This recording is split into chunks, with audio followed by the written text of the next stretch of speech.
Hello friends, welcome to my YouTube channel maths infinity official. तो friends, आज के क्लासे আমরা ওয়েস্ট বেঙ্গল বোর্ড ক্লাস 10 মাধ্যমিক এবিটি এর টেস্ট পেপার 2023-2024 আমরা পেজ নাম্বার 411 পার্ট 3 12 এবং 14 দাগের অঙ্কগুলোর সলিউশন শিখব। তো এর আগে আমরা এই পেজের দুটো পার্ট আমি তোমাদের কভার করেছি, বেশ কিছু ইম্পর্টেন্ট অঙ্কর। তো আশা রাখি তোমাদের কোনো অসুবিধা হয়নি। তো যদি সেরকম কোনো সলিউশনের নিয়ে বা সমাধান নিয়ে তোমাদের ডাউট বা কোয়ারিজ থাকে তাহলে অবশ্যই আমাকে কমেন্ট করবে। আর ভিডিওটা তোমাদের ভালো লাগলে বা হেল্পফুল হলে অবশ্যই লাইক করবে, শেয়ার করবে এবং দেরি না করে চ্যানেলটাকে সাবস্ক্রাইব করে নেবে। আর বেল আইকনে ক্লিক করে দেবে যাতে পরবর্তী ভিডিওর আপডেট বা নোটিফিকেশান সবার আগে তোমাদের কাছে পৌঁছে যায়। তো দেরি না করে আমরা আজকের ক্লাস শুরু করছি। তো আমরা এই পেজের আজকের ক্লাসে আমরা লাস্ট পার্টটা করব, যেখানে আমাদের 12 দাগের অঙ্কগুলোতে বেসিক্যালি আমরা শিখব হচ্ছে, আমি লিখে দিচ্ছি তোমাদের, 12 দাগের অঙ্কগুলোতে আমরা শিখব হচ্ছে ত্রিকোণমিতি, ঠিক আছে, বা ট্রাইগোনোমেট্রি। এইটুখানি ক্লিয়ার হচ্ছে? ত্রিকোণমিতি আমরা এই পার্টটা শিখব, বা ট্রাইগোনোমেট্রি। ওকে, ত্রিকোণমিতি বা ট্রাইগোনোমেট্রি। ওকে,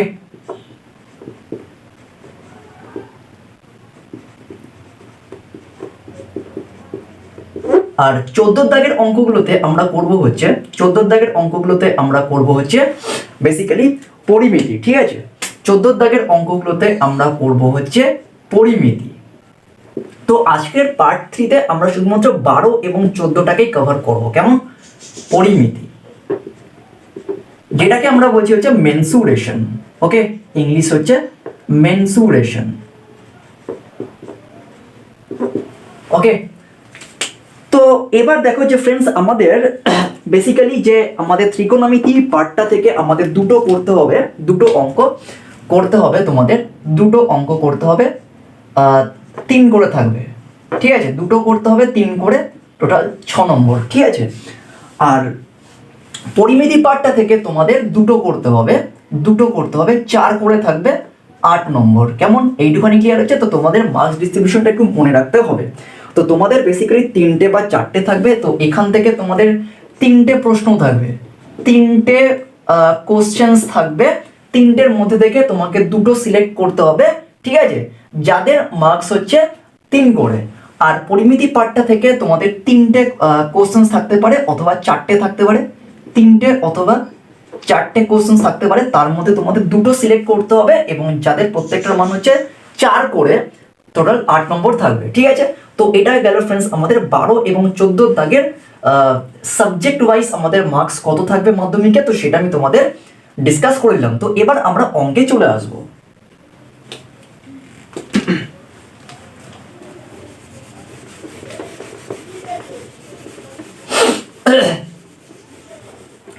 তো আমাদের এখানে দেখো যে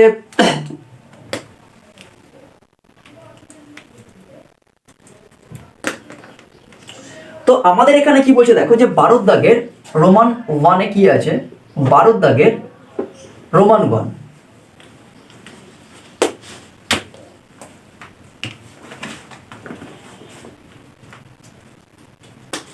তো 12 দাগের রোমান 1-এ বলেছে কি দেখো, যে একটি সমকোণী ত্রিভুজের সূক্ষ্মকোণ দুটির অন্তর 2π/5 রেডিয়ান, তাহলে কোণ দুটির মান রেডিয়ান ও ডিগ্রিতে প্রকাশ করো।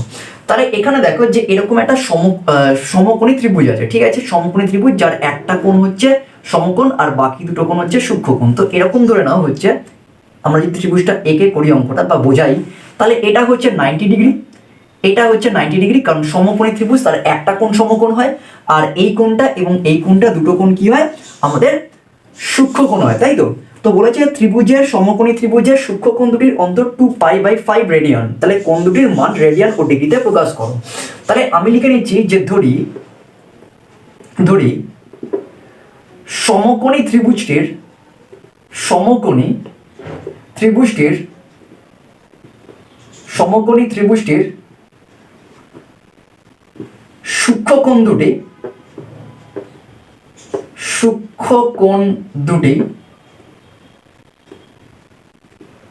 সূক্ষ্মকোণ দুটি যথাক্রমে একটা জিনিস মাথায় রাখবে ফ্রেন্ডস, এখানে কিন্তু আমরা রেডিয়ানে রাখছি ক্ষণে, কারণ আমাদের কিন্তু অন্তরটা রেডিয়ানে দিয়ে দিয়েছে। তাহলে একটা হয়ে যাচ্ছে, আমার লিখছি হচ্ছে x to the power c, কারণ তোমরা জানো পাই রেডিয়ান বা পাই সি যেটা হয়, এবং এবং ওয়াই সি। কেমন বোঝা যাচ্ছে ব্যাপারটা? যেহেতু আমাদের কোশ্চেন্সে রেডিয়ানে দিয়ে দিয়েছে, তাই আমরা রেডিয়ানেই কিন্তু সূক্ষ্মকোণ দুটোকে রাখলাম। যেখানে এখানে লিখে দেবে ব্র্যাকেট দিয়ে, যেখানে x to the power c মানে হচ্ছে x radian is greater than y radian. কেমন এইটুখানি ক্লিয়ার হচ্ছে? অর্থাৎ এখানে এক্স রেডিয়ানটা ওয়াই রেডিয়ানের থেকে বড় হচ্ছে। তাহলে প্রশ্নানুসারে আমরা লিখতেই পারি, প্রশ্নানুসারে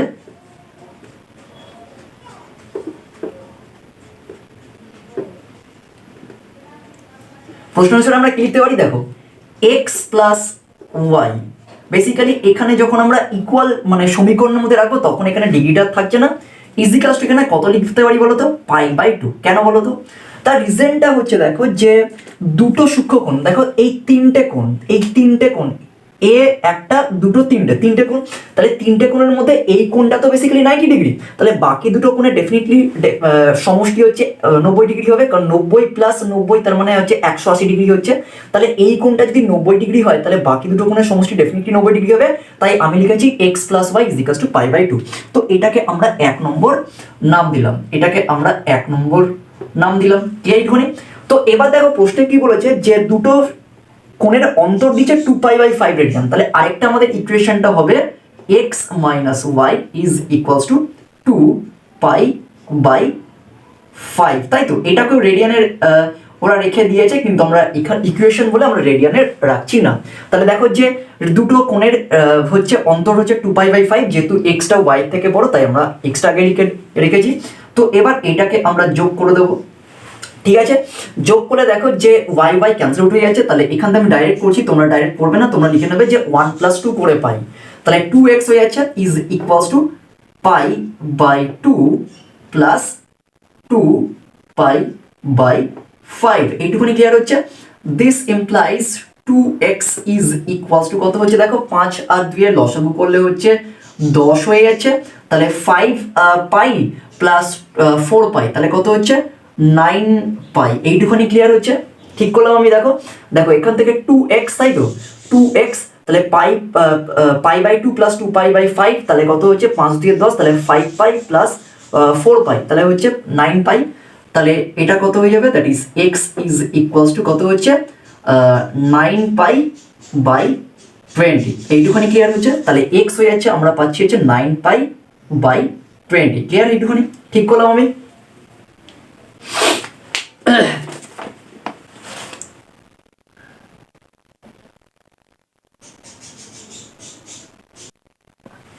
আচ্ছা, তাহলে এবার আমরা y এর মানটা বের করব। তাহলে y এর মানটা কত হবে? সুতরাং y ইজ ইকুয়ালস টু কত হয়ে যাবে? দেখো আমরা সিম্পল, দেখো 1 নম্বরটা কি আছে, x plus y pi by 2, তাহলে y এর মানটা যখন বের করব তখন পাই বাই 2 থেকে x এর মানটা বিয়োগ করে দেবো, তাহলে আমরা লিখতেই পারি পাই বাই 2 মাইনাস কত হবে এটা, 9 pi by 20। Okay, 9 pi by 20। Okay, এইটুখানি ক্লিয়ার হচ্ছে? তো এবার লসাগু করো, লসাগু করলে কত হয়ে যাচ্ছে, 2 আর 10 এর লসাগু করলে হচ্ছে 20 হয়ে যাচ্ছে, তাহলে এটা হবে 10 pi minus 9 pi, that is pi by 20। এইটুখানি ক্লিয়ার হচ্ছে? তাহলে আমরা এক্স এর মানও পেলাম এবং ওয়াই এর মানও পেলাম। তো এটা বেসিক্যালি ফ্রেন্ডস মাথায় রাখতে হবে, আমরা কিন্তু রেডিয়ানে পেলাম, তাহলে আমাদের রেডিয়ান ভ্যালু এটা। তো এবার আমরা এটাকে ডিগ্রিতে কনভার্ট করব, ঠিক আছে? সুতরাং আমরা লিখতে পারি কি, যে পাই রেডিয়ান ইজ ইকুয়ালস টু, আমরা কত জানি, 180 ডিগ্রি। এটা প্রত্যেকেই জানো, পাই রেডিয়ান মানে 180 ডিগ্রি। তাহলে সুতরাং আমরা লিখতেই পারি দ্যাট ইজ 9 পাই বাই 20 সমান কত হয়ে যাবে, that is 180 degree into 9 pi by 20। Clear? এইটুকুনি? কারণ আমাকে তো রেডিয়ানে কনভার্ট করতে হবে, ডিগ্রিতে কনভার্ট করতে হবে তো, কারণ প্রশ্নে বলে দিয়েছে রেডিয়ান এবং মানে সূক্ষ্মকোণ দুটো রেডিয়ান এবং ডিগ্রিতে কনভার্ট করো। তাহলে আমি তো অ্যান্সারটা রেডিয়ান দিয়ে পেলাম, কারণ আমাকে প্রশ্নে বলেছে রেডিয়ান, ডিফারেন্সটা রেডিয়ানে কনভার্ট করে দিয়েছে, ওরা দিয়ে দিয়েছে। তাহলে আমি যে অ্যান্সারটা পেলাম এক্স আর ওয়াই, সেটা রেডিয়ান হয়ে গেল। এবার রেডিয়ান থেকে আমাকে ডিগ্রিতে কনভার্ট করতে হবে, তার জন্য কি করতে হবে, 180 ডিগ্রি গুণ করতে হবে, কারণ তোমরা প্রত্যেকেই জানো যে পাই রেডিয়ান মানে 180 ডিগ্রি। ঠিক আছে? তাহলে কাটাকুটি করলে কত হচ্ছে, 9 তার মানে এটা হয়ে যাচ্ছে। আচ্ছা এখানে একটা কাজ করো, এখানে বেসিক্যালি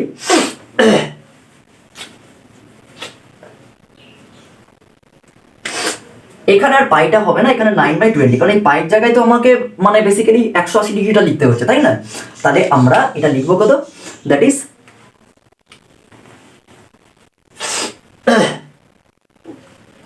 81 ডিগ্রি, তাই তো? Therefore is equals to 81 degree. তার মানে দেখো যে 9π/20 radian is equals to 81 degree.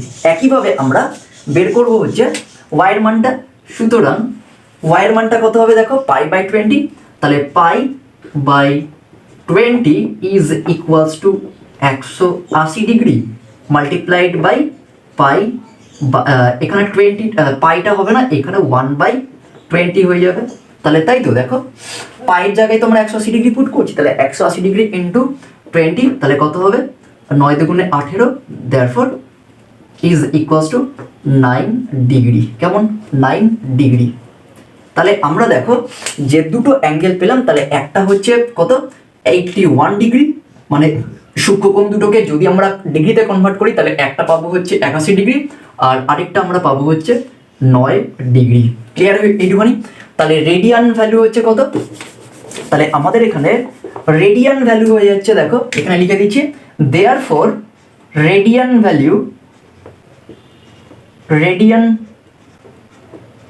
Value কত হচ্ছে, এটা রেডিয়ান ভ্যালু হচ্ছে 9π/20, 9π/20 অ্যান্ড π/20। ক্লিয়ার এইটুখানি? π/20। আর ডিগ্রিতে কত হবে, ডিগ্রিতে হয়ে যাচ্ছে, একটা হচ্ছে 81 ডিগ্রি আর আরেকটা হয়ে যাচ্ছে 9 ডিগ্রি। ওকে 9 ডিগ্রি। তাহলে এটাই হচ্ছে ফ্রেন্ডস আমাদের 12 দাগের রোমান 1 অঙ্কের সলিউশন। খুব ভালো করে বুঝবে, অঙ্কটা কিন্তু পরীক্ষার জন্য বেশ ইম্পর্টেন্ট। ক্লিয়ার? ওকে।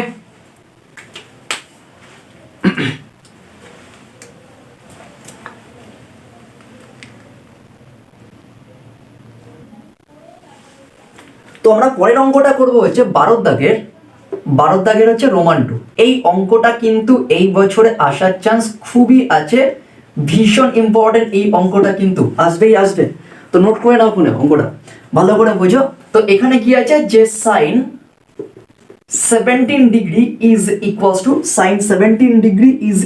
Two x/y। ঠিক আছে, এটা দিয়ে দিয়েছে। sin 17 degree is equals two x/y হলে sec 17 degree minus sin 73 degree. তাহলে এখানে লিখে দাও হচ্ছে যে sec 17 degree minus sin 73 degree. তো এটা আমাকে প্রুফ করতে হবে, কি প্রুফটা করতে হবে হচ্ছে x square by root over y square minus x square, তার আগে এখানে y আছে, ঠিক আছে, y গুণ আকারে আছে। তো এটা আমাকে প্রুফ করতে হবে। তো তার আগে ফ্রেন্ডস আমরা একটা জিনিস দেখছি, এখানে sin 17 ডিগ্রি আছে, তো আমি এটা cos 17 ডিগ্রির মানটা বের করছি এখান থেকে। তাহলে cos 17 ডিগ্রির মানটা কি হবে, তোমরা প্রত্যেকেই জানো সূত্র কি বলে, 1 minus sin square 17 degree. Clear এইটুকুনি? Very good. তো এবার দেখো যে 1 মাইনাস, এবার sin 17 ডিগ্রির মান কত, x/y, তার স্কয়ার মানে হচ্ছে x square by y square. Okay, তাহলে ক্যালকুলেশন যদি করি তাহলে এটা হবে হচ্ছে y square minus x square by y square, এটা রুটের মধ্যে থাকবে। ক্লিয়ার এইটুকুনি? তাহলে রুটটা যখন উঠবে তাহলে এটা হয়ে যাবে হচ্ছে root over y square minus x square by y। তো এটা হচ্ছে cos 17 ডিগ্রির মান। কেমন এটা? ওকে। তো এবার আমরা করব কি দেখো, যে এবার আমরা মূল অঙ্কে চলে আসব। মূল অঙ্কে হচ্ছে আমরা এখান থেকে ডাইরেক্ট করে দিচ্ছি। দেখো এটাকে আমাকে প্রুফ করতে হবে, আমি ব্র্যাকেট করে দিচ্ছি, এটা আমাকে প্রুফ করতে হবে। তো আমি এখানে লিখছি হচ্ছে LHS, আমরা LHS লিখলাম লেফট হ্যান্ড সাইড। আচ্ছা দেখো আমরা তো সাইন আর কস দুটোই তো 17 ডিগ্রি দিয়ে পেয়েছি। এখন 17 ডিগ্রি আর 73 ডিগ্রির পরস্পর তারা পূরক কোণ, তাহলে আমরা 73 ডিগ্রিটাকে আমরা 17 ডিগ্রিতে কনভার্ট করে নিতেই পারি না, কারণ তারা পরস্পরের পূরক কোণ। তাহলে sec 17 ডিগ্রি যেরকম আছে থাকবে, মাইনাস, আর এটাকে আমরা লিখবো হচ্ছে সাইন অফ, ভালো করে বুঝবে, সাইন অফ কত লিখবো, এটা সাইন অফ 90 ডিগ্রি মাইনাস কত লিখবো, 17 ডিগ্রি। ক্লিয়ার এইটুখানি? কারণ দেখো 90 থেকে 17 ডিগ্রি যদি আমরা বিয়োগ করি তাহলে আমরা 73 ডিগ্রি পাচ্ছি, তাই তো? হ্যাঁ 73 ডিগ্রি পাচ্ছি। তাহলে সেক 17 ডিগ্রি মাইনাস, আর এটা চেঞ্জ হয়ে যাবে cos 17 ডিগ্রিতে, তাহলে এটা হয়ে গেল cos 17 ডিগ্রি। এবারে পরিষ্কার তোমরা বুঝতেই পারছো, এখানে sec 17 ডিগ্রি মানে হচ্ছে 1/cos 17 degree minus cos 17 degree. Clear এইটুখানি? তাহলে যদি আমরা ইয়ে করি, লসাগু করি, তাহলে এটা পাবো হচ্ছে 1 মাইনাস কত লিখবো, cos square 17 degree by cos 17 degree. Clear এইটুখানি? তাহলে 1 minus cos square 17 degree by cos 17 degree. এবার তোমরা জানো যে 1 মাইনাস cos স্কোয়ার 17 ডিগ্রি মানে হচ্ছে সাইন স্কোয়ার, তোমরা লিখতেই পারো sine square 17 degree by cos 17 degree. এবার সাইনের মানটা এখানে পুট করে দাও। তাহলে সাইনের মানটা যদি আমরা পুট করি তাহলে এটা হয়ে যাবে হচ্ছে x square by y square divided by cos 17 ডিগ্রির মানটা এখানে পুট করে দাও। cos 17 ডিগ্রির মানটা হয়ে যাচ্ছে y square minus x square whole divided by y. Clear এইটুখানি? তাহলে আলটিমেটলি আমরা যদি ক্যালকুলেশন করি তাহলে পাবো হচ্ছে x square by y square multiplied by, এটা উল্টে যাবে, তাহলে ওয়াইটা ওপরে চলে যাবে, তাহলে y by root over y square minus x square. ঠিক আছে? তাহলে কাটাকুটি করো এখান থেকে ওয়াই, তাহলে আলটিমেটলি আমরা পাচ্ছি কত, ইজ ইকুয়ালস টু ওপরে হচ্ছে এক্স স্কোয়ার আর নিচে হচ্ছে y bracket y square minus x square. দেখো এটাই কিন্তু আমাকে রাইট হ্যান্ড সাইড প্রুভ করতে দিয়েছে, তাহলে এখানে লিখে দেওয়া হচ্ছে প্রমাণিত। ঠিক আছে? প্রমাণিত।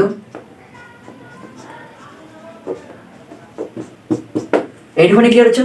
খুবই ইম্পর্টেন্ট, এটা কিন্তু 100% গ্যারান্টিড যে এই অঙ্কটা এইবারের জন্য পরীক্ষায় ইম্পর্টেন্ট। ওকে, তাই খুব ভালো করে বুঝবে, খুব ইজিলি আমি তোমাদের অঙ্কটা বুঝিয়ে দিয়েছি। আর এখানে তোমাদের যে সূত্রটা প্রয়োগ হয়েছে তোমরা পরিষ্কার জানো, আমি লিখে দিচ্ছি যে sign square theta plus cos square theta সমান আমরা জানি 1 হয়ে যায়, তাহলে ডেফিনেটলি আমরা ভাইস ভার্সা ফর্মুলাটা লিখতেই পারি। সাইন স্কোয়ার থিটা মানে হচ্ছে 1 মাইনাস কস স্কোয়ার থিটা, আবার কস স্কোয়ার থিটা মানে হয়ে যাচ্ছে 1 মাইনাস সাইন স্কোয়ার থিটা। এবার রুট ভ্যালুটাও এখানে হতে পারে, তাহলে sine theta equals to root over এত, আবার cos theta equals to root over 1 minus sine square theta. তো এইগুলো কিন্তু মুখস্থ রাখতে হবে, এই ট্রাইগনোমেট্রিক আইডেন্টিটিস গুলো, কেমন? খুব ভালো করে বুঝবে।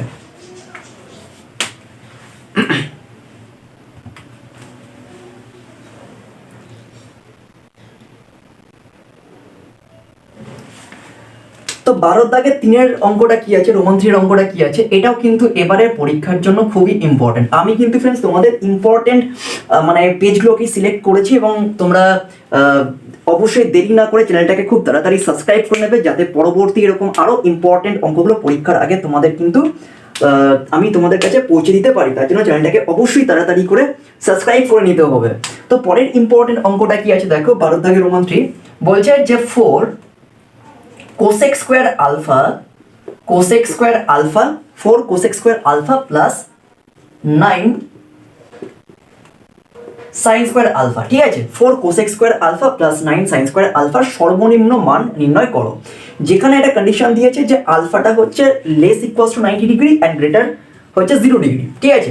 আচ্ছা, তো এটাকে আমরা এরকম লিখতে পারি, দেখো তো 4 সাইন স্কোয়ার আলফা মানে আমরা লিখতেই পারি 4 by sine square alpha plus, আর এটা হয়ে যাচ্ছে 9 সাইন স্কোয়ার আলফা। এইটুখানি ক্লিয়ার হচ্ছে? বোঝা যাচ্ছে?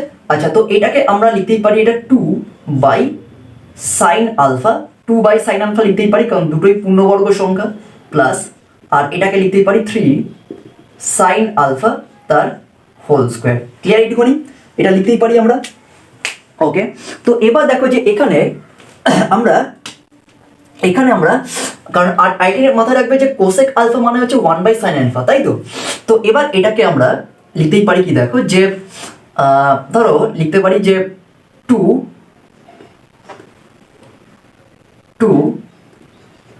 Sign alpha plus 3 sine alpha তার হোল স্কোয়ার লিখতেই পারি। এটা সূত্র, এটা পরিষ্কার জানো তোমরা। মাইনাস 2 ইন্টু 2 সাইন আলফা আচ্ছা আমি এখানে প্লাস লিখছি, ঠিক আছে, আমি এখানে আচ্ছা ঠিক আছে, এটা কত হচ্ছে 2 sine alpha dot 3 sine alpha লিখলাম এটা। তাহলে এটা যদি ক্যালকুলেশন করি তাহলে আমরা পাচ্ছি হচ্ছে 2 by sine alpha plus 3 sine alpha তার হোল স্কোয়ার লিখলাম এটা, মাইনাস 2 2 4 3 4 12, এইটুকুনি ক্লিয়ার হচ্ছে। আচ্ছা তো এবার একটা জিনিস দেখো যে এখানে বেসিক্যালি আমরা এটার উল্টোটাও তো ঠিক হতে পারে, তাই না? মানে এটা যেমন হতে পারে আবার এটাও তো হতে পারে যে এটাও করতে পারি আমরা, মানে আফটার দিস লাইন, মানে ধরো হচ্ছে এটার পর থেকে আমরা এই লাইনটার পর থেকে আমরা এটাকে সূত্রটাকে আলাদাভাবেও লিখতে পারতাম, that is 2 sine alpha minus 3 sine alpha, ঠিক আছে, 3 সাইন আলফা তার whole square plus 2 into 2 by sine alpha dot 3 sine alpha, okay 3 sine alpha. তাহলে ক্যালকুলেশন যদি আমরা করি তাহলে এটা পাচ্ছি কত 2 by sine alpha minus 3 sine alpha তার হোল স্কোয়ার প্লাস 12, এইটুকুনি ক্লিয়ার হচ্ছে। তো একটা জিনিস দেখো ফ্রেন্ডস, এখানে বলেছে যে এই যে রাশিমালাটা রয়েছে 4 cosec square alpha plus 9 sine square alpha, তো বলেছে এর সর্বনিম্ন মান নির্ণয় করো। তো এখানে আমরা দেখতে পাচ্ছি যে এখানে দেখো যে আমরা এখানে যেটা রয়েছে যে পূর্ণবর্গ রাশিটা রয়েছে আর এখানে যে পূর্ণবর্গ রাশিটা রয়েছে, তাহলে আমরা কি জানি যে কোনো পূর্ণবর্গ রাশির সর্বনিম্ন মান কত হয়, 0 হয়ে যায়, তাহলে এটা 0 হয়ে যাবে, তাই না? তাহলে এখানে তাহলে আমরা কি লিখতে পারি যে কোনো পূর্ণবর্গ যে কোনো সর্বনিম্ন মান, কারণ তুমি যদি এখানে নেগেটিভ বসাও -1 পুট করো তাহলে তো সেটা +1 হয়ে যাবে, একটা মাত্র ভ্যালু যেটা আমি এখানে পুট করলে এর সর্বনিম্ন মানে মিনিমাম ভ্যালু হচ্ছে 0 হয়, সেটা হচ্ছে 0 হবে। যদি এখানে মাইনাস যদি বলতে স্যার 0 থেকে তো মাইনাস আরো ছোট, কিন্তু তুমি যদি এখানে -1 পুট করো মানে 2 সাইন আলফা প্লাস 3 সাইন আলফার জায়গায় যদি আমি -1টা পুট করি তাহলে -1 স্কোয়ার মানে তো +1 হয়ে যাচ্ছে, তাহলে +1টা তো 0 থেকে বড়। তাই আমরা বলতে পারি যে কোনো পূর্ণবর্গ সংখ্যামালা বা রাশিমালার হচ্ছে সর্বনিম্ন মান হচ্ছে 0। তাহলে এখানে কি লিখবো, যে কোনো পূর্ণবর্গ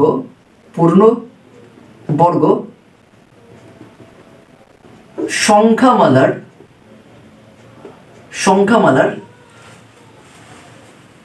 মিনিমাম ভ্যালু বা সর্বনিম্ন মান হয়ে যাচ্ছে মিনিমাম ভ্যালু কত হয়, 0 হয়, ঠিক আছে, এইটুকুনি ক্লিয়ার আছে, 0 হয়। তাহলে এখান থেকে এটা 0, তাহলে 0 মাইনাস 12 মানে কত হচ্ছে -12, আর এটা হচ্ছে 0 প্লাস 12 মানে হচ্ছে +12। কিন্তু ব্যাপারটা হচ্ছে দেখো যে আমি এখানটায় আমাকে বলেছে সর্বনিম্ন মান পেতে বলেছে, তাই তো, সর্বনিম্ন মান আমাকে বের করতে বলেছে, তাহলে আমাদের সর্বনিম্ন মানটা কত হবে,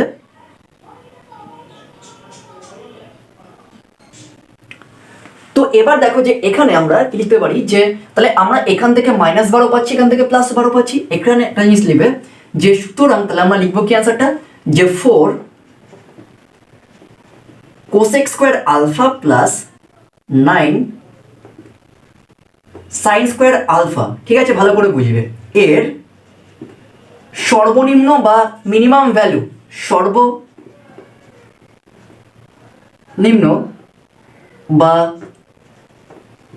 মিন ভ্যালু বা মিনিমাম ভ্যালু কত হবে, +12 হবে। কারণ আমরা নেগেটিভটা নিতে পারবো না, কারণ প্রশ্ন করতে পারে যে স্যার এখানে তো -12 হতে পারে +12 হতে পারে, কিন্তু ব্যাপারটা বোঝার চেষ্টা করবে যে আমরা এর সর্বনিম্ন বা মিন ভ্যালুটা +12 কেন নিলাম। তার রিজনটা হচ্ছে যে দুটি পূর্ণবর্গ সংখ্যামালার মানে বর্গের সমষ্টি, দুটি পূর্ণবর্গ বা বর্গ সংখ্যামালার সমষ্টির মান কখনো ঋণাত্মক হয় না, ঠিক আছে। তাহলে লিখবো কি যে কারণ দুটি বর্গ সংখ্যামালার বা পূর্ণবর্গ যেটা লিখতেই পারো বর্গ সংখ্যামালার সংখ্যামালার বর্গের সমষ্টি কখনো ঋণাত্মক হতে পারে না। ঠিক আছে, ঋণাত্মক হতে পারে না। তাই আমরা সর্বনিম্ন মানটা প্লাস লিখেছি, তাই তো? কারণ তুমি ধরে নাও এখানে হচ্ছে a square plus B square আছে, ঠিক আছে? এখানে তো দুটোই পূর্ণবর্গ বা বর্গ সংখ্যা, তাহলে তাদের সমষ্টি ঋণাত্মক হবে না। কারণ তুমি যদি এখানে বলতে পারো স্যার এর জায়গায় -2 আর বি এর জায়গায় যদি আমি +2 বসাই তাহলে কি নেগেটিভ আসবে না? কারণ এখানে যদি তুমি এই জায়গায় -2 পুট করো তাহলে -2 এর হোল স্কোয়ার প্লাস 2 স্কোয়ার তাহলে কত হচ্ছে 4 + 4 তার মানে 8 আসছে। তাই আমি বলতে পারি যে দুটি পূর্ণবর্গ বা বর্গ সংখ্যামালার বর্গের সমষ্টি কখনো এখানে কত হবে ঋণাত্মক হতে পারে না। দেখো এটা পজিটিভ আসছে এখানে। সেক্ষেত্রে আমাদের এই অঙ্কটার ক্ষেত্রে আমাদের মিন ভ্যালুটা হয়ে যাচ্ছে কত হবে? সর্বনিম্ন বা মিন ভ্যালু হয়ে যাচ্ছে +12। তো এটা গেল ফ্রেন্ডস আমাদের 12 দাগের রোমান 3 এর অঙ্কের সলিউশন। এই অঙ্কটাও কিন্তু পরীক্ষার জন্য তোমাদের এই বছরের ইম্পর্টেন্ট মাধ্যমিকের জন্য। ওকে,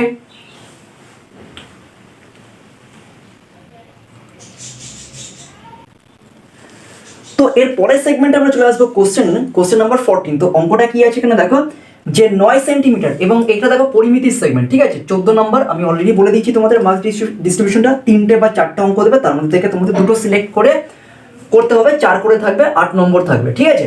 তাহলে 14 দাগের রোমান 1 অঙ্কটা কি আছে বলছি দেখো 9 সেন্টিমিটার অন্তর ব্যাসার্ধ বিশিষ্ট একটি অর্ধগোলাকার পাত্র সম্পূর্ণ জলপূর্ণ আছে। বলছে এই জল 3 সেন্টিমিটার ব্যাস ও 4 সেন্টিমিটার উচ্চতা বিশিষ্ট চোঙাকৃতি বোতলে ভর্তি রাখা হলে পাত্রটি খালি করতে কতগুলো এরূপ বোতলের প্রয়োজন হবে। ঠিক আছে, ভালো করে বুঝবে। ধরো এরকম একটা হেমিস্ফেরিয়াল তোমার হচ্ছে গোলক আছে, সাপোজ ধরো এরকম জাস্ট লাইক, ঠিক আছে? ছবিটা হয়তো ভুল হতে পারে, তবে আমি কনসেপ্টের মাধ্যমে কিছুটা হলে কাছাকাছি গিয়ে আমি তোমাদের বুঝিয়ে দিতে পারি।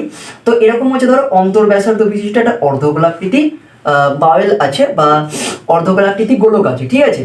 বলছে যার অন্তর ব্যাসার্ধ হচ্ছে 9 সেন্টিমিটার এবং এইটা পুরোপুরি লিকুইডে ভরা আছে, সম্পূর্ণ অংশ লিকুইডে ভরা আছে। তো এবার কি বলছে দেখো যে এবার এই বাওয়েল থেকে মানে এই অর্ধগোলাকৃতি এই পাত্রটা থেকে আমরা জল নিয়ে এরকম কিছু বোতলে মানে n টাইমস অফ এরকম কিছু বোতলের মধ্যে আমরা ভরবো, ঠিক আছে? এরকম আমরা কিছু বোতলের মধ্যে ভরবো ওখানে। ওকে, চোঙাকৃতি বোতল বলেছে এখানে, চোঙাকৃতি বোতলে ভর্তি করা হলো। এরকম কিছু নাম্বার অফ বোতলে আমরা কিন্তু এই জলগুলোকে ভরবো। তো প্রশ্ন করেছে এরকম কতগুলো বোতল আমার দরকার লাগবে যাতে এই সম্পূর্ণ অর্ধগোলাকৃতি পাত্রের জলটা ওই বোতলগুলোর মধ্যে আমি রাখতে পারি। তো আমাকে নাম্বার অফ বটলস জানতে চেয়েছে। তো এখানে আমরা কি করব যে বলছে যে এখানে অর্ধগোলাকৃতি, তাহলে করব কিভাবে? লিখব যে অর্ধগোলাকৃতি লিখে করব অর্ধগোলাকৃতি পাত্রটির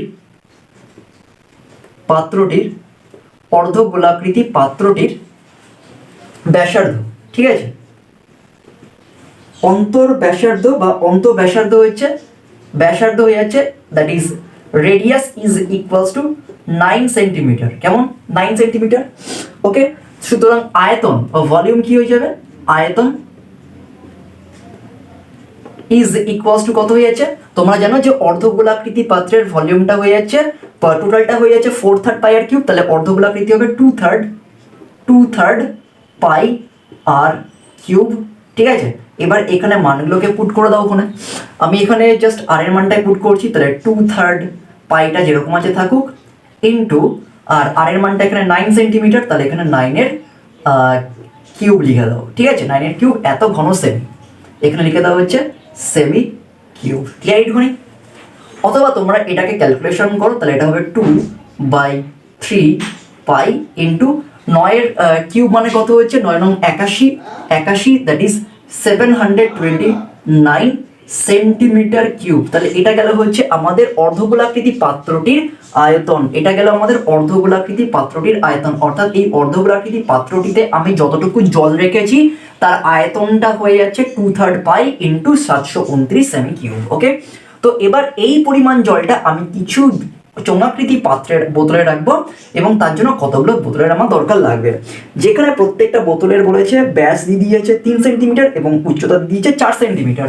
তাহলে লিখবো কি যে আবার চোঙাকৃতি, এখানে লিখে করবো কোনে চোঙাকৃতি প্রত্যেকটি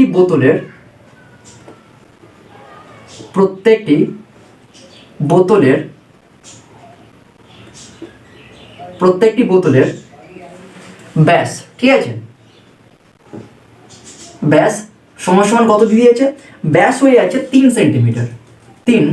সেন্টিমিটার। সুতরাং ব্যাসার্ধ কত হয়ে যাবে, ব্যাসার্ধ ইজ ইকুয়ালস টু কত হবে, 3/2 সেন্টিমিটার। ওকে, আর উচ্চতা দিয়ে দিয়েছে 4 সেন্টিমিটার।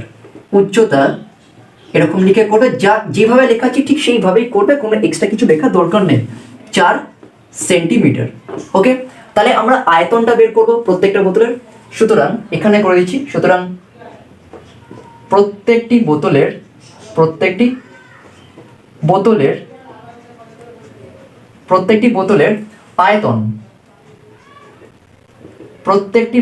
আয়তন কত হবে, তোমরা প্রত্যেকেই জানো যে চোঙের আয়তন হয় পাই আর স্কোয়ার এইচ, তাই তো। তাহলে পাইটা যেরকম আছে রেখে দাও, ইন্টু আর কত এখানে 3/2, তাহলে 3/2 তার হোল স্কোয়ার, এইচ কত এখানে 4 রয়েছে, তাহলে 4 লিখে দাও, দ্যাট ইজ সেমি কিউব। এটাও সেমি কিউবে রেখে দাও। তাহলে আমরা পাচ্ছি কত এখান থেকে, দেখো 3 লিখে 9, তাহলে 9π/4, তাই তো, 9π/4 ইন্টু 4 সেমি কিউব। তাহলে 4 কেটে দাও এখান থেকে, তাহলে আমরা পাচ্ছি হচ্ছে 9π সেমি কিউব। তাহলে এটা গেল ফ্রেন্ডস আমাদের প্রত্যেকটা বোতলের আয়তন। অর্থাৎ প্রত্যেকটা বোতলের মধ্যে যতটুকু লিকুইড আটবে, যতটুকু তরল পদার্থ থাকবে, তার আয়তন হচ্ছে 9π সেমি কিউব। ঠিক আছে একটুখানি? তো বলেছে তাহলে কতগুলো বোতলের প্রয়োজন হবে। সিম্পল ওয়েতে আমরা করব কি, যে টোটাল এই পাত্রের জলের আয়তনটাকে আমরা প্রত্যেকটা বোতলের মধ্যে থাকা তরল পদার্থের আয়তন দিয়ে ভাগ করে দেবো। ওখানে আমি আবার বলছি, এই পাত্রের মধ্যে যতটুকু জল ছিল তার আয়তনকে যদি আমি প্রত্যেকটা বোতলে যতটুকু তরল আটবে বা তরল পদার্থ থাকবে তার আয়তন দিয়ে ভাগ করে দিলেই আমি পেয়ে যাবো কতগুলো আমার বোতল লাগবে। তাহলে লিখবো কি, সুতরাং নির্ণেয়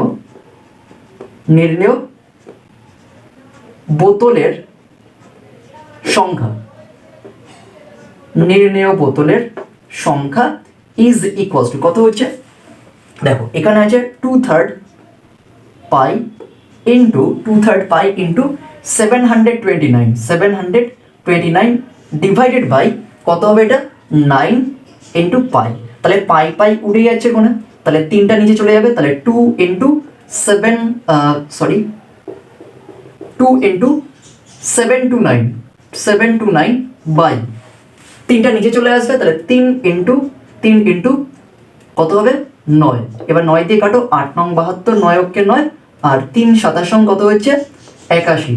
তাহলে বোতল সংখ্যা হয়ে যাচ্ছে 54টি। তাহলে এটাই হচ্ছে ফ্রেন্ডস আমাদের অ্যান্সার। অর্থাৎ 54খানা বোতলে আমরা এই আয়তনটাকে রাখতে পারবো, বা এই আয়তনে তরল পদার্থকে রাখতে আমার 54টি বোতলের প্রয়োজন হবে। তাহলে এটাই হচ্ছে ফ্রেন্ডস আমাদের 14 দাগের কোশ্চেন নাম্বার 1 এর সলিউশন। খুব ভালো একটা অঙ্ক। ওকে,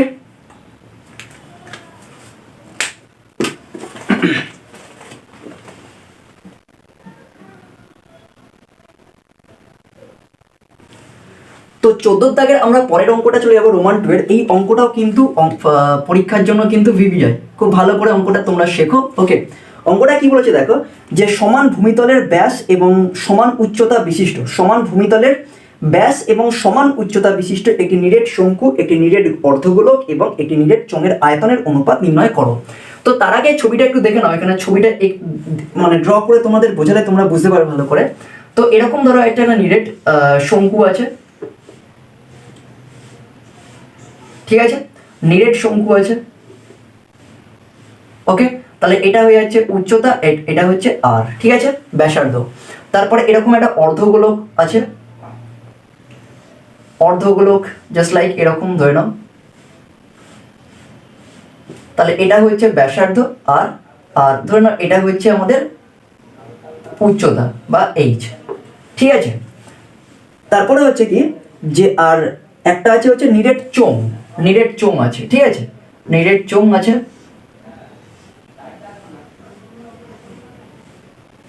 এরকম ধরো এরকম, যেটা ছবিটার মাধ্যমে আমি তোমাদের বুঝিয়ে দিচ্ছি কোনে। তাহলে এটা হয়ে যাচ্ছে এইচ আর এটা হয়ে যাচ্ছে আর, ঠিক আছে। তো বলেছে কি যে এদের এদের মানে ভূমিতল সমান আছে, ঠিক আছে। তাহলে ব্যাসার্ধটা ডেফিনেটলি সমান হবে এবং সমান উচ্চতা, তাহলে উচ্চতাটাও সেম। তাহলে আমরা লিখতে পারি কি যে বলছে যে যে নিরেট শঙ্কু লিখে করব, যে নিরেট শঙ্কু কমা দিয়ে নিরেট অর্ধগোলক মানে সমান ব্যাস ভূমিতল মানে কি ব্যাসার্ধটা সেম হবে, আবার সমান উচ্চতা মানে কি উচ্চতাও সেম হয়ে যাবে প্রত্যেকটার। তাহলে নিরেট অর্ধগোলক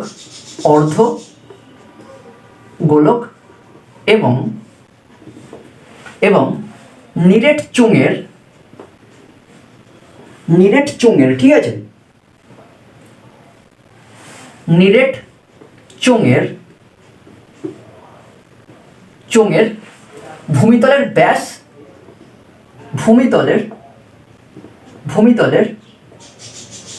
ব্যাস সমান, ঠিক আছে, ব্যাস সমান। সুতরাং তাদের ব্যাসার্ধ, সুতরাং তাদের ব্যাসার্ধ হবে কত? যদি প্রত্যেকটার ভূমিতল সমান হয় তাহলে ব্যাসার্ধটা ডেফিনেটলি প্রত্যেকটার ক্ষেত্রেই সেম হবে, আর একক। এইটুখানি ক্লিয়ার হচ্ছে, আর একক, ঠিক আছে। আবার উচ্চতাটাও বলেছে সেম, সমান উচ্চতা। আবার তাদের উচ্চতা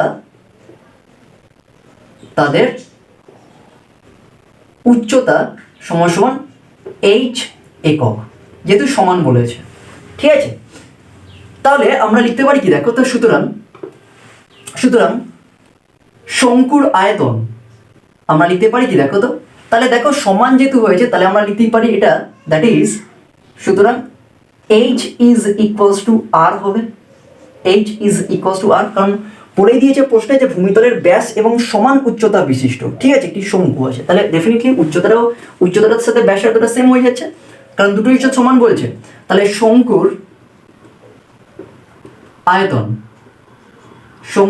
আয়তন ইজ ইকুয়ালস টু কত হচ্ছে তোমরা প্রত্যেকেই জানো, সূত্রটা হচ্ছে 1/3 পাই আর স্কোয়ার এইচ ঘন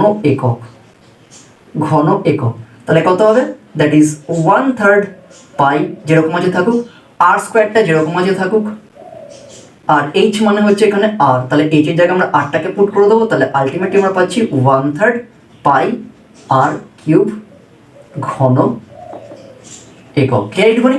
তাহলে আমরা শঙ্কুর আয়তন পেলাম 1/3, কারণ এখানে দেখো যেহেতু ভূমিতলের ব্যাস এবং উচ্চতা দুটোই সমান, তাহলে আমরা লিখতে পারি H is equals to what, প্রশ্নে বলেই দিয়েছে যে সমান ভূমিতলের ব্যাস এবং সমান উচ্চতা বিশিষ্ট একটি নিরেট শঙ্কু, তার মানে কি উচ্চতা এবং ব্যাসার্ধ দুটোই সমান হবে, প্রত্যেকটার ভূমিতল সমান এবং প্রত্যেকের উচ্চতা সমান, তাহলে ভূমিতল সমান হলে তাহলে উচ্চতাটাও ডেফিনেটলি আর এর সাথে ব্যাসার্ধের সাথে সমান হয়ে যাচ্ছে, তাই তো। তো এবার আমরা কি করব দেখো, যে আমরা বের করবো হচ্ছে অর্ধগোলকের আয়তন, তাহলে লিখবো হচ্ছে গোলকের আয়তন।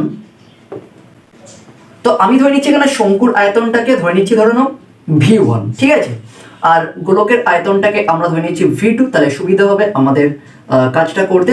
তাহলে অর্ধগোলকের আয়তনটা কত হবে তোমরা প্রত্যেকেই জানো, 2/3 পাই আর কিউব, এত ঘন একক, তাই তো, 2/3 পাই আর কিউব। এবার আমরা বের করব হচ্ছে কার আয়তন, দেখো শঙ্কু হলো চোঙের আয়তন, সুতরাং চোঙের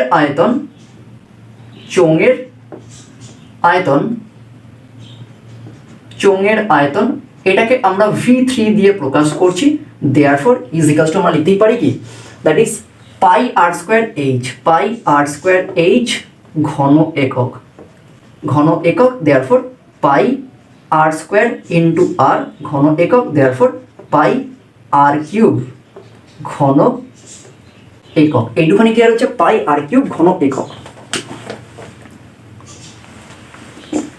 তাহলে আমরা দেখো যে এখানে আমরা শঙ্কুর আয়তনটা পেলাম হচ্ছে 1/3 পাই আর কিউব ঘন একক, আমরা অর্ধগোলকের আয়তন পেলাম 2/3 পাই আর কিউব ঘন একক, আমরা চোঙের আয়তন পেলাম পাই আর কিউব ঘন একক। এবারে এদের আমরা আয়তনটা বের করব।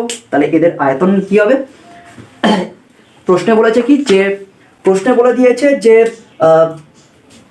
বলেছে যে নিরেট শঙ্কু, নিরেট অর্ধগোলক এবং নিরেট চোঙের আয়তন কত হবে, নিরেট শঙ্কু, নিরেট অর্ধগোলক। তাহলে আমরা লিখতেই পারি সুতরাং V1 is to V2 is to V3। পরিষ্কার বুঝতেই পারছো, V1টা হচ্ছে নিরেট শঙ্কুর আয়তন, V2টা হয়ে যাচ্ছে অর্ধগোলকের আয়তন, আর V3টা হয়ে যাচ্ছে চোঙের আয়তন। তাহলে এখানে কত লিখবো আমি? 1/3 পাই আর কিউব ইস টু V2 কত আছে? 2/3 পাই আর কিউব ইস টু, আর এটা কত হবে? পাই আর কিউব V3। দেখো প্রত্যেকটা থেকে আমরা পাই আর কিউবটা কমন নিলে কেটে যাচ্ছে অনুপাত, তাহলে এটা হবে 1/3 ইস টু 2/3 ইস টু 1। এবার 3 দিয়ে গুণ করে দাও, তাহলে এটা হবে 1:2:3। তাহলে এটাই হচ্ছে ফ্রেন্ডস আমাদের 14 দাগের রোমান্টিক অঙ্কের সলিউশন। অর্থাৎ নিরেট শঙ্কু, অর্ধগোলক এবং চোঙের আয়তনের অনুপাত হবে 1:2:3 যখন তাদের ভূমিতলের ব্যাস সমান এবং তাদের উচ্চতাও সমান। তাহলে ডেফিনেটলি আমরা এইচ ইকুয়ালস টু আর করতেই পারি এখানে। তাহলে আমরা সেক্ষেত্রে সেই রেসপেক্টে আমরা এইচ এর জায়গায় আরটা পুট করেছি, করে আমরা ক্যালকুলেশন করে তিনটের আয়তনকে V1 V2 V3 দিয়ে প্রকাশ করেছি। তাহলে তাদের আয়তনের অনুপাত হবে 1:2:3। তো এটা কিন্তু খুবই ইম্পর্টেন্ট একটা অঙ্ক পরীক্ষার জন্য। ওকে,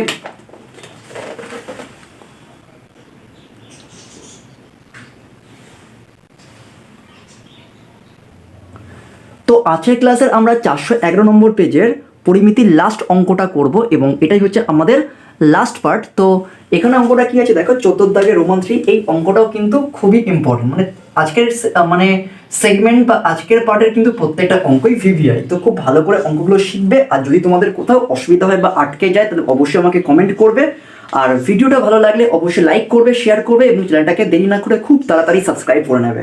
তো এখানে অঙ্কটা কি আছে দেখো, 3 রোমান 3 এটার বলছে গ্রামের আয়তক্ষেত্রাকার মাঠের দৈর্ঘ্য ও প্রস্থ দিয়েছে 20 মিটার ও 15 মিটার।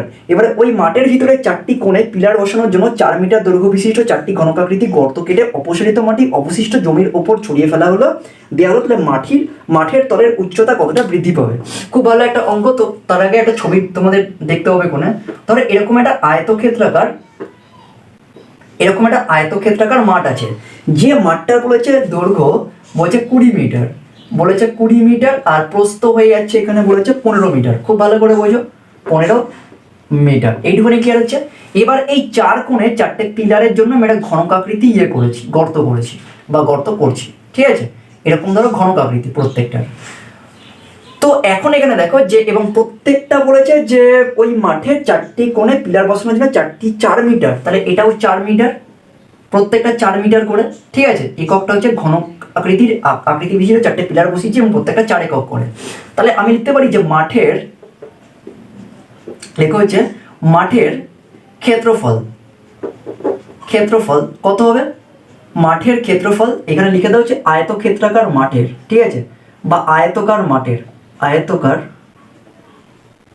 মাঠের ক্ষেত্রফল কত হবে? That is 20 multiplied by 15। এইটুকুনি ক্লিয়ার হচ্ছে? বর্গ মিটার। তাহলে কত হয়েছে এটা? 15 দুগুণে 30, তাহলে মনে হচ্ছে 300 এত বর্গ মিটার। ক্লিয়ার হচ্ছে? এবার দেখো বলছে মাঠের এই 4 কোণায় 4টে 4 মিটার মানে বাহু বিশিষ্ট আমি ঘনকাকৃতি মানে গর্ত খুঁড়েছি। তাহলে লিখতে পারি কি দেখো, তো যে কত লিখবো, যে মাঠের 4টি কোণে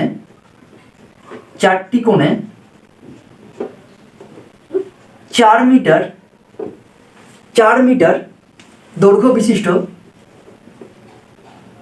দৈর্ঘ্য লিখে করবে এটা, দৈর্ঘ্য বিশিষ্ট 4টি কোণে 4 মিটার দৈর্ঘ্য বিশিষ্ট ঘনকাকৃতি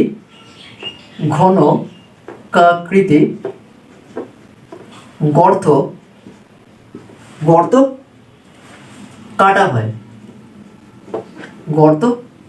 কাটা হয়, সুতরাং আমরা তাহলে লিখতে পারি কি যে তাদের মানে কি হবে, যে তাদের বেসিক্যালি তোমার হচ্ছে ক্ষেত্রফলটা কত হয়ে যাবে, তাদের ক্ষেত্রফলটা হয়ে যাচ্ছে কত হবে দেখো এখানে। সুতরাং 4টি গর্তের মোট ক্ষেত্রফল কত হবে, 4টি গর্তের মোট ক্ষেত্রফল হবে তাহলে 4 ইন্টু 4 স্কোয়ার মানে বাহু স্কোয়ার, তাহলে কত হবে 4 4 16 64 মানে 64 বর্গ মিটার। মানে 4 কোণে তো 4টে মানে 4 মিটার বাহু বিশিষ্ট 4টি গর্ত করেছি, তাহলে 4টে গর্তের জন্য কত ক্ষেত্রফল লাগবে, জায়গা লাগবে 64 বর্গ মিটার। তাহলে এখানটায় হচ্ছে এখানটায় হচ্ছে তোমার কত হচ্ছে যে 16, তাই তো এখানটায় 16, এইটুখানির জন্য এই পিলারের জন্য 16 আর এই পিলারের জন্য 16, তাহলে 4টে পিলার বসিয়েছি, তার জন্য মাটি কেটেছি, তার জন্য জায়গা লেগেছে, কত জায়গা লেগেছে 64 বর্গ মিটার, 64 বর্গ মিটার। আর এটা হচ্ছে টোটাল মাঠের ক্ষেত্রফল, টোটাল মাঠটা ক্ষেত্রফল হচ্ছে 300 বর্গ মিটার। তাহলে সুতরাং পিলার বাদে এরকম লিখে নাও যে পিলার বাদে অবশিষ্ট এরকম ভাবে লিখবে যেভাবে আমি লিখে করছি, অবশিষ্ট মাঠের ক্ষেত্রফল, পিলার বাদে অবশিষ্ট মাঠের ক্ষেত্রফল কত হয়ে যাবে তোমরা পরিষ্কার দেখো যে টোটাল ক্ষেত্রফলটা হচ্ছে 300 আর পিলারের ক্ষেত্রফল হয়ে যাচ্ছে, পিলারের জন্য যতটুকু জায়গা লেগেছে তার ক্ষেত্রফল হচ্ছে 64, তাহলে টোটাল হচ্ছে কত হবে অবশিষ্ট মাঠের ক্ষেত্রফল দেখো 6 হাতে 1 7 3 2 মানে 236 বর্গ মিটার, 236 বর্গ মিটার। তাহলে এই 236 বর্গ মিটারটা আমরা কি পেলাম, 236 বর্গ মিটারটা আমরা পাচ্ছি হচ্ছে এই অবশিষ্ট মাঠের ক্ষেত্রফল, এই অবশিষ্ট মাঠের ক্ষেত্রফল। তো এবারে আরেকটা জিনিস মজার জিনিস দেখো, বলছে যে গর্ত কেটে অপসারিত মাটি, মানে এই যে গর্তগুলো আমি করছি ভালো করে বুঝবে, এই যে গর্তগুলো আমি করলাম এই গর্তগুলো তো মানে থেকে যে মাটিটা হচ্ছে তো সেই মাটিটা আমরা এখানটায় ফেলছি, এই মাটিটা এখানটায় ফেলছি, তাহলে ডেফিনেটলি মাটিটা যদি আমরা এখানে ফেলি তাহলে এই ডেফিনেটলি মাঠটা কি হবে একটু উঁচু হয়ে যাবে না। তাহলে বলছে যে সেই মাটিটা মানে এই গর্তগুলো কাটার যে কেটে যে মাটিটা আমরা পেলাম সেই মাটিটা বলছে মাঠের মধ্যেই ফেলা হচ্ছে, তাহলে মাটির মধ্যে ফেলা হচ্ছে যার ফলে এই মাঠটা কিছুটা পরিমাণে এর উচ্চতাটা বৃদ্ধি পাচ্ছে, তো আমি ধরে নিচ্ছি উচ্চতাটা বৃদ্ধি পাচ্ছে হচ্ছে h একক, ঠিক আছে। তাহলে এখানে লিখে নেব যে ধরি এখানে লিখবো কি যে অপসারিত লিখে করবে অপসারিত মাটি ফেলায় মাটি h একক উঁচু হয়, বেশি কিছু লিখতে যাবে না, এখানে লিখে নেবে যে ধরি অপসারিত মাটি ফেলায় মাটি h একক উঁচু হয় বা এর উচ্চতা বৃদ্ধি পায়। সুতরাং প্রশ্নানুসারে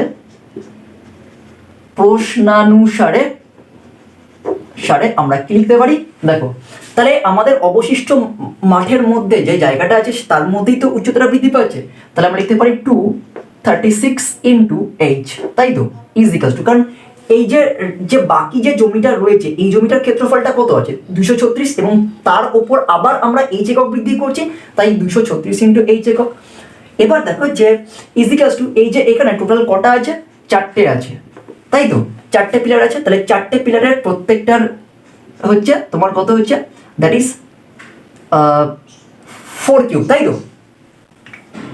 তাহলে এটা লিখতে পারি আমরা 4 কিউব, কারণ এখানে জিনিস দেখো যে প্রত্যেকটার মানে এটার যে এটা তাহলে বড় মানে ক্ষেত্রফল ইন্টু উচ্চতা তাহলে আয়তন হয়ে গেল, তাহলে ডেফিনেটলি প্রত্যেকটা পিলারের দৈর্ঘ্য হচ্ছে 4 মিটার, তাহলে তার আয়তন কত হবে ঘনক আকৃতি, তাহলে ঘনকের আয়তন হচ্ছে 4 এর কিউব, যেহেতু 4টে আছে তাই 4 ইন্টু 4 এর কিউব।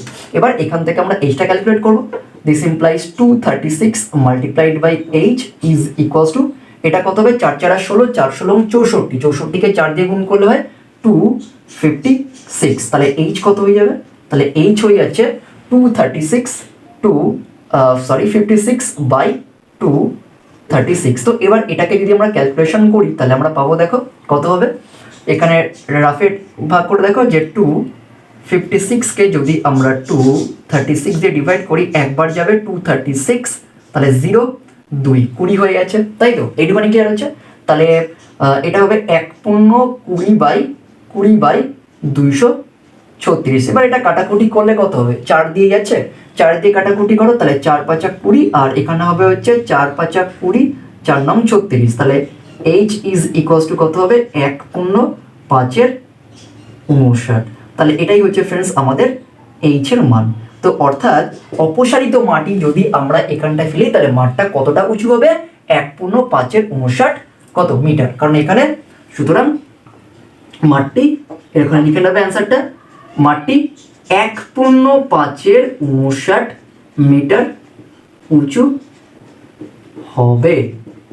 ঠিক আছে, তো এটা গেল ফ্রেন্ডস আমাদের 411 নম্বর পেজের পার্ট 3 এর আজকের ক্লাসের লাস্ট অঙ্ক। তো এটাই হচ্ছে আমাদের শেষ পার্ট। তো আশা রাখি তোমাদের এই সেগমেন্টগুলো, প্রত্যেকটা সেগমেন্ট খুব ভালো লেগেছে, তো খুব ভালো করে বুঝেছো এবং হেল্পফুল হবে আশা রাখি।